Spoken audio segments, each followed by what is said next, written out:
Welcome back. If you fly, you probably know that it's deadly cold outside at 30,000 feet. But for one local airline, it can be just as cold outside when the plane is on the tarmac. And that is where we take you tonight on Inside Ottawa.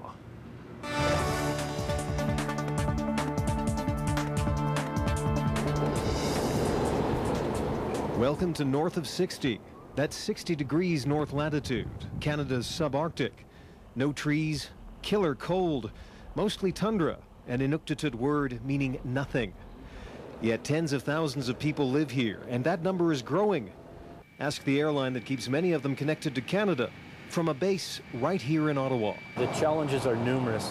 Half the year we deal in an environment that's 60 below and it's pitch black. Jim Boligal is talking about First Air, the self-described airline of the North. One that has grown from humble beginnings into Canada's premier northern carrier. Bradley Air Services started as a flying school 60 years ago in Carp, Ontario.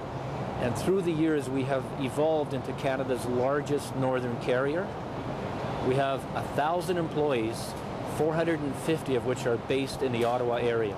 We move over 250,000 passengers a year system-wide, and we move in excess of 50 million pounds of cargo a year throughout the north. First Air has historically run combi flights, combinations of cargo and people. But as the north booms, so does passenger travel. So now the airline is introducing all-passenger 737s, the first aircraft of their size flying scheduled northern routes. The north has grown so much that it now deserves an all-passenger service, so we've gone to an all-passenger aircraft here. If you want a quart of milk, if you want to see the doctor, you need to go by airplane. So that business has been very good for us and growing steadily. We have a fleet of 19 aircraft, and north of 60, which is our primary marketplace, the only way to move passengers, cargo, mail or food mail product, foodstuffs, is by air.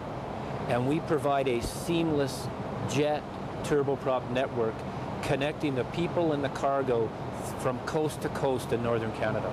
That's increasingly important in places like Nunavut, where the population is expected to be over 40,000 by 2020.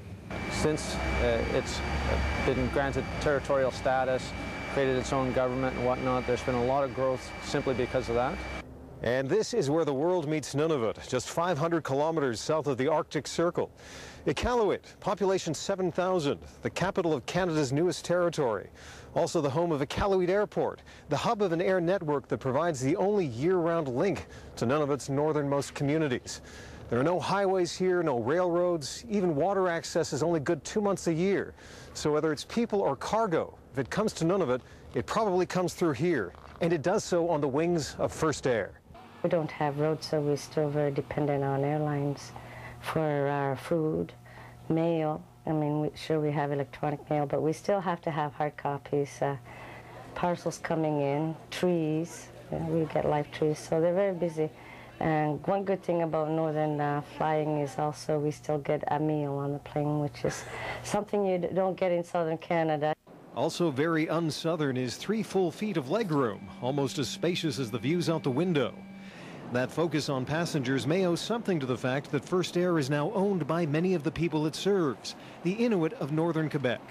And when the airline recently decided to get a new look, it went straight to the source. The Inuktitut is one of the strongest, most traditional, symbolic northern images. And they're really used as a guide, as a direction. They point the way. And the sense of ownership, the sense of pride, our competitors can't touch that. Remember, if you have an Inside Ottawa story idea, we would love to hear it. So just get in contact with me by logging onto our website. That is at 8channel.ca.